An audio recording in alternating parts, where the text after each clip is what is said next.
So if you're watching this video at the time of upload, it's springtime here in California. It's everything's coming to life. This is a perfect time for me to talk about the card that I'm going to talk about because it has that energy of spring really embedded in it. And that is the Page of Cups. Now, the pages in general are very curious. They're very ambitious. They like to take opportunities and really explore. They have knowledge, but maybe they don't have all of the experience. But there's so much that we can learn from the page, from all of the pages. And in particular, we can learn a lot from the Page of Cups. Now, one of the things that stands out to me about the Page of Cups right at the beginning is the fish coming out of the cup. And that fish is unexpected. It's unique, it's different, it's unusual, but pages are going to gravitate towards that because it is right up their alley. It is something that they are going to dive into, find out all the details about, see if it works for them.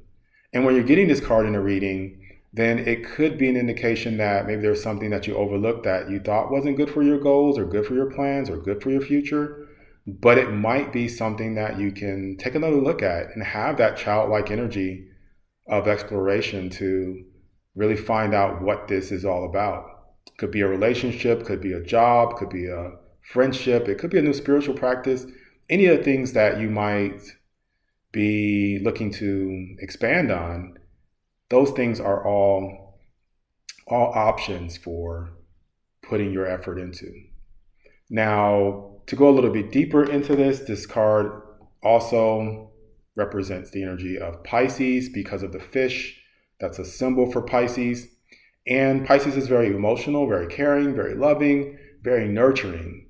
And you'll hear me say nurture quite a bit during this video because you are nurturing new opportunities. You're bringing the things that want to spring into life, the opportunity by providing that care.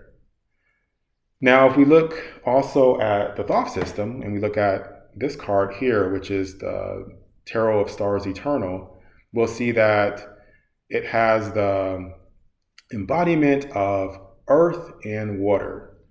And that is really great for right now. That is something that is a really positive combination because water really provides for the earth and allows for growth. It allows for things to bloom and blossom.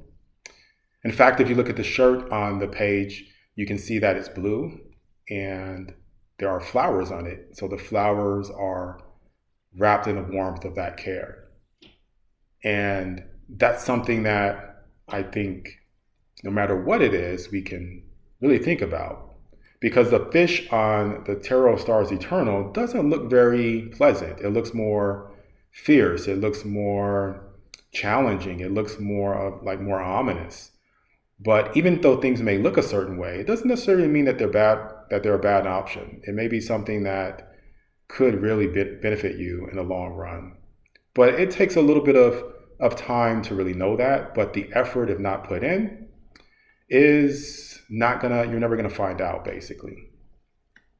So I think that along with just being able to explore and just being curious, there is the idea of persistence. And cats are very persistent. So I have some images of cats here.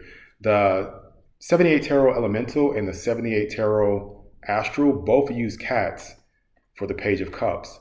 And I find that interesting because, like I said, they're very persistent, and whatever obstacles you put in their way, they're going to keep trying to get through them to figure out what this new thing is, what this new option can do for them. And they'll explore it and they will really pick it apart until they maybe realize that this isn't for them or that this is something that they can move beyond. But I love that about them. Now, this cat is dressed as a magician. It's kind of cute. I love that colors on this card. But dressed as a magician and performing magic for the first time. And instead of getting a cat, magicians usually pull cats out of their hats. This one pulls a fish out of the cup, which is a start, even though it's not what the cat intended to do. but the cat's going to work with that. It's going to take that and build on that, which is what the Page of Cups really is about. Now, the Science Tarot really does have a spring energy to it, a spring feel to it, because the person on here is surrounded by all these flowers and butterflies. And this is Maria Sabia Marian, who was a naturalist, who was a scientist, who went out in nature and really looked at all the details around her in a fresh way, from a new perspective, different from other scientists. And it was that perspective that allowed her to map the life of butterflies and to really document the cycle of butterflies, which hadn't been done before. People were looking in the wrong direction for how butterflies were transforming, how caterpillars were transforming into butterflies, and they couldn't figure that out. But by having the patience and the love and the care to really nurture that passion that she had, this was something internal that she put her desire into, and it sprouted into something great, and something that shed new light on a topic. So that's a great thing to remember. Now, if you are not familiar with my channel, you may not understand what I do. And one of the things that I do is I look at the elements on the periodic table in order, and I pair them according to where they correspond on the table based on their numbers to a tarot card. And the card that matches up with this Page of Cups is thallium. And thallium is a metal. And it's interesting because it got its name from the Greek goddess Thallos, which is the goddess of springtime. So the perfect pair here. And the name Thalia comes from this, which means to bloom or to flourish. Thallos, the Greek goddess, is a goddess of protecting the prosperity of the young shoot or the young sprout. So a sprout is the green part of a plant that shoots up, springs forth from the earth. And the season of spring is protected by and ushered in by this goddess. And I think that pairing that with the Page of Cups is a beautiful combination. Now, going a little bit further back into how it got its name is because when you look at thallium on a spectrograph, which is what the scientist that discovered it did, you can see that it has a unique signature pattern, which has a green kind of spike or green spectrum line that really does identify it as thallium. And it was that green line that reminded the scientist of the goddess Thallos. And so hence the name thallium. Now, there are different sides and perspectives to the Page of Cups. And like with all tarot cards, there are light and dark sides that we have to look at. We can't ignore many of the aspects in life. And with the Page of Cups, Page of Cups just lacks a little bit of experience. And it can take different paths due to that lack. Now, when William Crookes discovered thallium, he did not present it in a way that was very memorable, and people kind of forgot. Now, another guy came along named LeMay around the same time, and he presented thallium again, and he was awarded with discovering it by mistake. Now, he knew that he'd overlooked William Crookes, but he didn't care, and he lacked integrity. He had the ambition, he had the passion. But one thing to remember about the pages is that we have to really honor those around us and be honest. I know that it's great to get awards, it's great to get recognition, it's great to advance in your career, but it's not always the best thing. And I think that's a very valuable lesson here. We have a few cards that kind of show this. One of them is from the Triunfa De la Luna. I think I said that right. But this card, I really love it because it shows the overindulgence aspect or the extreme aspect of the page. Taking in all of this water from the cup is too much. You can see that the person's belly is is just totally full, and they are exhausting the realm of possibilities. They're exhausting the realm of ambition, and it's unbridled, and it has become problematic. And that happens. Now, if you go back and look at my videos, so I did other videos on pages, you can see that, and I'll maybe put a link somewhere or in the description. You can see that there is a connection there with being used as a poison. So for the swords and for the wands, there was this aspect of being used as a way to gain inheritance.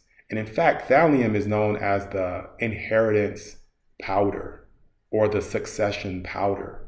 It got that nickname because of all of the poisons out there, this is one of the ones that was used over and over again to get rid of relatives so that people could get gain, so they could get wealth.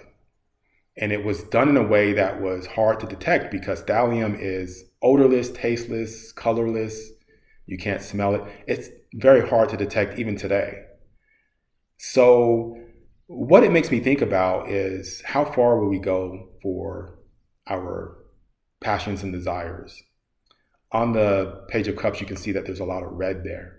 So there's a big emphasis on fire energy, on the ability to make things happen, to have drive. And there's nothing wrong with that, but there is the question of your character or someone's character. And so I wanted to point that out. Now, another thing about pages or the page is on the Steampunk Tarot, look at the face here. The face of the person in the Steampunk Tarot, the page there, it doesn't look very excited to be going on this new quest. And that's because pages come from a place of just being surrounded by water. They're coming out of the beach here, out of the water on the ocean, onto the beach. And they're surrounded by and protected by all of this. But when they come out into the real world, into the harsh realities of what humans can do to each other and the way we can treat each other and behave towards each other, it can be a shock to the system.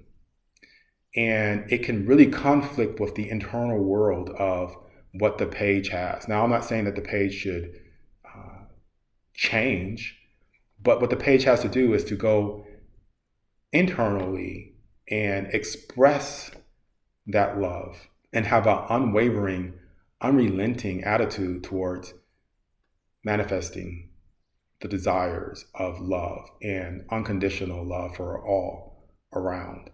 And it can be done. It can be done in a beautiful way. So that's one thing to think about, that conflict of perspective. And again, in the Starman Tarot, it really shows that shock to the system. This card has a lot of electricity. It has a blindfold on the page. And I'm going to read what it says here in the book because I think it sums it up really well. So in this deck, it's called the Princess of Cups. So you'll see that as well. So don't let that throw you off if you see that with different decks. But it says, a gentle, delicate being, the Princess of Cups is finely tuned to the watery world of emotions. Perhaps naively, she wants to believe that a utopia is possible, a world that is abundant with love, light, and peace. When she discovers that the world can be a dark and deadly realm, the shock reverberates deeply into the core of her being until it's almost unbearable. How can human beings commit such acts of negligence, hatred, and terror? How can they embody so much anger and ill will? Her bandaged eyes symbolize the unwillingness to witness the suffering. Instead, she must look inwards. Her strategy is to develop a fantasy world populated by gentle, radiant beings and creatures who are continually moved to love, support, and nurture one another. And to feel that energy and then have that emotion connected with that is is a way to transform the world. And pages can change the world. They really can make a big difference. They're new. They see the world around them as new, and they bring things to life. And things can spring forth just like springtime, just like the energy all around us right now, if you are in this part of the world right now, or if you're watching this video at this time of upload. So thank you guys so much for watching. My name is Will. This is Atypical Tarot. I'll see you next time.